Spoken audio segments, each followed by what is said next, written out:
Hi friends, welcome to Sadhya Kutti channel. நான் உங்கள் வரலட்சுமி. இன்னைக்கு நம்ம சேனல் மூலமா இந்த மழை சீசனுக்கு ஒரு சூப்பரான ரெசிபி தாங்க நம்ம பார்க்க போறோம். அதுக்கு முன்னாடி நம்ம சேனலை சப்ஸ்கிரைப் பண்ணாத நண்பர்களா இருந்தீங்கன்னா சப்ஸ்கிரைப் பண்ணிக்கங்க. ப்ளீஸ் பெல் ஐகானை கிளிக் பண்ணி விடுங்க. அப்பதான் நான் போற வீடியோ புத்தம் புதிய ரெசிபிஸ் எல்லாம் உங்களை வந்து சேரும். வாங்க இப்ப வீடியோக்குள்ள போகலாம். இப்ப நம்ம என்ன சாதம் வந்து செய்யுதுன்னு பாத்தீங்கன்னா முருங்கைக்கீரை சாதம் தாங்க இந்த மழை சீசனுக்கு செய்து சாப்பிட்டோம்னா நல்ல ஒரு ரத்த ஓட்டமும் இருக்கும். இந்த சளி இருமல் எல்லாம் ஒரு பிரச்சனை இருந்ததுன்னா சீக்கிரமாவும் ரிலீஃப் ஆகும். எப்படி செய்யுதுன்னு சொல்லிட்டு நம்ம பாக்கலாங்க. இப்ப நான் ஒரு 1/4 கிலோ அளவுக்கு இப்போ 1 கப் அளவுக்கு நான் வந்து அரிசி வந்து எடுத்து வச்சிருக்கேங்க. நான் வந்து சாப்பாட்டு அரிசி தான் வந்து எடுத்து வச்சிருக்கேன். நீங்க பச்சரிசி இருந்தாலே நீங்க எடுத்துக்கோங்க. 1 கப் அளவுக்கு நான் வந்து 1/4 கப் அளவுக்கு துவரம் பருப்பை எடுத்து ஒரு அரை மணி நேரம் ஊற போட்டு வச்சிருக்கேங்க. இந்த மாதிரி ஊற போட்டு எடுத்து வைக்கும் போதுதான் சீக்கிரமா நல்லா குழைவா வந்து வெந்து வரும். அதனாலதான் ஒரு 1/2 அன் ஹவர் வந்து நல்லா ஊற போட்டு வச்சிருக்கேன். இது வந்து நம்ம குக்கர்ல டிரான்ஸ்பர் பண்ணிக்கலாம். இப்ப நம்ம ஒரு குக்கர் ஒண்ணு வச்சுக்கிட்டேங்க. நம்ம ஊற வச்ச அரிசியை வந்து சேர்த்துக்கலாம். நீங்க பாதி அளவுக்கு பருப்பு கூட நீங்க எடுத்துக்கலாங்க. உங்களுக்கு பருப்பு ரொம்ப பிடிக்கிறதுனா நீங்க பாதி அளவு கூட பருப்பு எடுத்துக்குங்க. எடுத்தாச்சு. இப்ப இது கூடவே பாத்தீங்கன்னா நான் ஒரு கைப்பிடி அளவுக்கு ஒரு பெரிய சைஸ் வெங்காயம் தாங்க எடுத்து வச்சிருக்கேன். தாளிக்கும் போது சின்ன வெங்காயம் எடுத்துக்கிறேன். இப்ப வந்து நான் வேக வைக்கிறதுக்காக ஒரு கைப்பிடி அளவுக்கு பெரிய வெங்காயம் எடுத்து தோல் உரிச்சிட்டு இது போல அரிஞ்சு வச்சிருக்கேன். இதையும் வந்து நம்ம சேர்த்துக்கலாம். இது கூடவே பாத்தீங்கன்னா ஒரு 10 வெள்ளை பூண்டு வந்து நான் தோல் உரிச்சிட்டு வச்சிருக்கேன். அதையுமே வந்து சேர்த்துக்கலாம். ஒரு 3 தக்காளி பழம் வந்து கட் பண்ணி வச்சிருக்கேன். அதையுமே நம்ம சேர்த்துக்கலாங்க. இப்ப இது கூடவே பாத்தீங்கன்னா ஒரு ஃப்ரெஷ்ஷான முருங்கைக்கீரை வந்து நல்லா கொஞ்சம் வந்து தண்டோட தான் நான் சேர்த்திருக்கேன். நான் வெறும் இலையே கூட சேர்க்கல. தண்டோட சேர்க்கும் போது அதனுடைய சத்து வந்து அப்படியே வந்து நமக்கு கிடைக்குங்க. அதனாலதான் வந்து நான் தண்டோடவே நான் சேர்த்திருக்கேன். இது வந்து பாத்தீங்கன்னா கைப்பிடியில பாத்தீங்கன்னா 2 கைப்பிடி அளவுக்கு முருங்கைக்கீரையை வந்து நான் சேர்த்துக்கிறேங்க. சேர்த்துட்டு இது போல நீங்க சமன்படுத்தி விட்டுக்குங்க. இப்ப இதுக்கு தேவையான அளவுக்கு நான் வந்து குழம்பு மிளகாய் தூள் வந்து நான் சேர்த்துக்கிறேன். நான் வந்து 1 டீஸ்பூன் அளவுக்கு குழம்பு மிளகாய் தூள் வந்து சேர்த்துக்கிறேங்க. இது கூடவே பாத்தீங்கன்னா நம்ம சாம்பார் பொடி வந்து சேர்த்துக்கலாம். இதுவுமே வந்து நான் ஒரு அரை டீஸ்பூன் இருந்து 1 டீஸ்பூன் அளவுக்கு நான் வந்து சேர்த்துக்கிறேங்க. உங்களுக்கு காரம் எந்த அளவுக்கு வேணுமோ அந்த அளவுக்கு வந்து நீங்க சேர்த்துக்குங்க. இது கூடவே நம்ம மஞ்சள் தூளும் வந்து சேர்த்துக்கலாம். மஞ்சள் தூள் சேர்க்கும் போதுதான் அந்த கிருமி நாசினி வந்து நமக்கு தொண்டையில கட்டி இருக்கிற அந்த சளி கூட வந்து ரிலீஃப் ஆயிடும். நான் 1/4 டீஸ்பூன் அளவுக்கு மஞ்சள் தூள் வந்து சேர்த்துக்கிறேன். இப்ப இதுக்கு தேவையான அளவுக்கு நம்ம உப்பு சேர்த்துக்கலாங்க. நான் மொத்தமா இந்த சாதத்துக்கு தேவையான அளவுக்கு உப்பு சேர்த்துக்கிறேன். பாருங்க இந்த அளவுக்கு நான் சேர்த்துக்கிறேன். உங்களுக்கு எந்த அளவுக்கு வந்து உப்பு வேணுமோ அந்த அளவுக்கு நீங்க பார்த்துட்டு நீங்க சேர்த்துக்குங்க. இப்ப தேவையான அளவுக்கு நம்ம தண்ணி சேர்த்துக்கலாங்க. இப்ப பாத்தீங்கன்னா நம்ம அரிசியோட அளவு பாத்தீங்கன்னா நம்ம 1 கப் அளவுக்கு எடுத்துக்கிறோம். 3 கப் அளவுக்கு தண்ணி எடுத்துக்கிட்டீங்கன்னா கரெக்டா இருக்கும். நம்ம பருப்பு சேர்த்து நம்ம எடுத்து இருக்கிறதுனால நான் மொத்தமா சேர்த்து 5 கப் அளவுக்கு நான் தண்ணி சேர்த்துக்க போறேன். நான் பவுல்ல வந்து நான் அளந்து எடுத்துக்கிறதுனால இதுல வந்து பாதி அளவுக்கு வந்து அரிசி வந்து இருந்தது. இப்போ முழுமையா நான் வந்து 1 கப் அளவுக்கு வந்து நான் தண்ணி சேர்த்துக்க போறேன். கொஞ்சம் குழைவா இருந்தாதான் வந்து நல்லா இருக்கும் சாப்பிட்றதுக்கு. சேர்த்துட்டு இதை வந்து நீங்க சமன்படுத்திக்கங்க.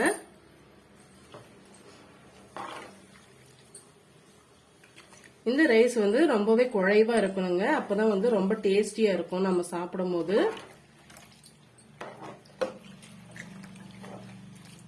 ஒரு முறை நல்லா வந்து மிக்ஸ் பண்ணி விட்டுக்குங்க. அப்பதான் வந்து ஒரே ஈவனா எல்லா சைடும் எல்லாம் மசாலெல்லாம் நல்லா ஒட்டி வரும். நம்ம கலந்தும் விடுவோம். இருந்தாலுமே இப்போ ஒரு முறை நீங்க நல்லா இது போல மிக்ஸ் பண்ணி விட்டுக்குங்க. இப்ப இது கூடவே பாத்தீங்கன்னா ஒரு குழிக்கரண்டி அளவுக்கு நம்ம ஆயில் வந்து சேர்த்துக்கலாம். கொஞ்சம் வந்து குழைவா வந்து நம்ம சாப்பிடும் போது கொஞ்சம் வழுவழுப்பா ரொம்ப டேஸ்டியா இருக்கும். இப்ப குக்கர் மூடி போட்டு நான் 4-5 விசில் வர வரைக்கும் வேக வச்சு எடுத்துக்க போறேங்க. உங்களுக்கு எந்த அளவுக்கு வந்து குழைவா வேணுமோ அந்த அளவுக்கு நீங்க வேக வச்சு எடுத்துக்குங்க. வெந்து வந்த பிறகு பார்க்கலாம். பாருங்க இப்ப வந்து நான் ஒரு 4 விசில் விட்டு நான் எடுத்துக்கிட்டேன். இப்ப குக்கர் வந்து விசில் எல்லாம் போயிடுச்சு. இப்ப நம்ம ஓபன் பண்ணி பார்க்கலாம். பாருங்க சூப்பராவே குழைவா வெந்து வந்துடுச்சு. ஒரு முறை நல்லா வந்து மிக்ஸ் பண்ணி விட்டுக்கலாம். பாருங்க இந்த அளவுக்கு இருக்கணும், அப்பதான் வந்து ரொம்பவே டேஸ்டியா இருக்கும். நல்லா வந்து அழுத்தம் கொடுத்து இது போல மிக்ஸ் பண்ணி விட்டுக்குங்க. பாருங்க பார்க்கும்போது எவ்வளவு சூப்பரா இருக்குன்ட்டு. இப்ப இதுக்கு ஒரு தாளிப்பு ஒண்ணு கொடுத்துடலாங்க. தாளிப்பு கொடுக்கும் போதுதான் இன்னுமே வந்து இந்த சாதம் வந்து ஒரு டேஸ்டியான கீரை சாதமா இருக்கும். பாருங்க இந்த அளவுக்கு நம்ம செய்து எடுத்துக்கிட்டோம்.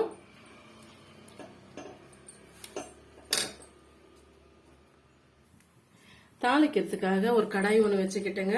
ஒரு குழிக்கரண்டி அளவுக்கு நான் வந்து கடலை எண்ணெய் நான் சேர்த்துக்கிறேன். கடலை எண்ணெய் சேர்க்கும் போது ரொம்ப டேஸ்டியா இருக்கும். எண்ணெய் வந்து சூடுபட்டு வரட்டும். பாருங்க ஆயில் நல்லா சூடாயிட்டு வந்துடுச்சு. இந்த ஸ்டேஜ்ல வந்து நீங்க சிம்ல வச்சுக்குங்க.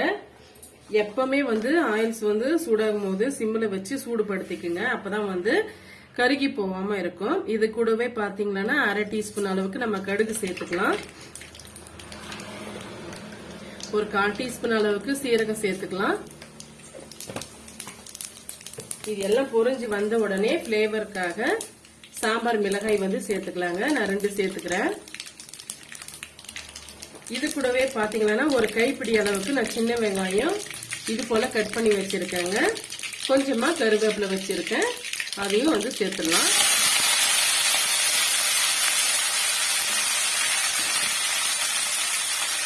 சேர்த்துட்டு நல்லா வந்து வதக்கி விட்டுடுங்க.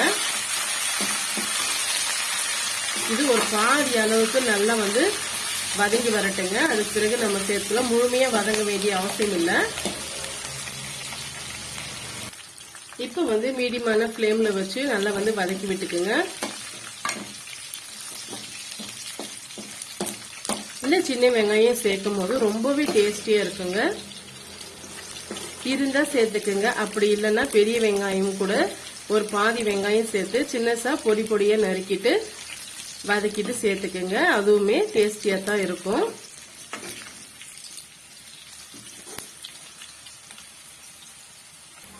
பாருங்க நல்லா வதங்கி வந்துடுச்சு. இப்ப நம்ம செய்து வச்சிருக்க முருங்கைக்கீரை சாதத்தோட நம்ம சேர்த்துக்கலாம். இப்ப ஸ்டவ் ஆஃப் பண்ணிடலாம்.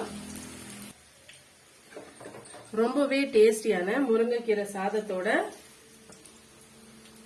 நம்ம இந்த மசாலாவை சேர்த்துக்கலாங்க. வெங்காயத்தை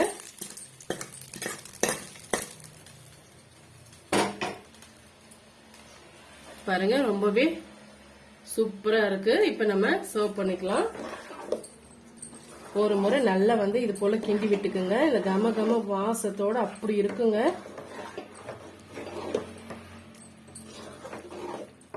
இப்ப இது கூடவே பாத்தீங்கன்னா நீங்க அப்பளமோ அப்படின்னா நீங்க ஆம்லேட்டோ சேர்த்து கூட நீங்க சர்வ் பண்ணிக்கலாம். நான் வெறுமனாவே சாப்பிட்றதுக்கு நல்லா தான் இருக்கும்.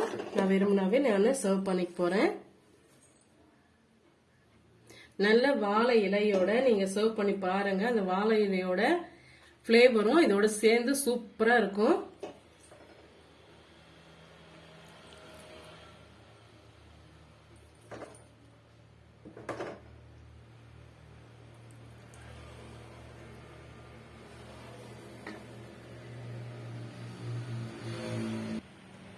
ரொம்பவே சிம்பிளான டேஸ்டியான ஹெல்த்தியான இந்த ரெசிபி உங்களுக்கு பிடிக்கும்னு நினைக்கிறேன்.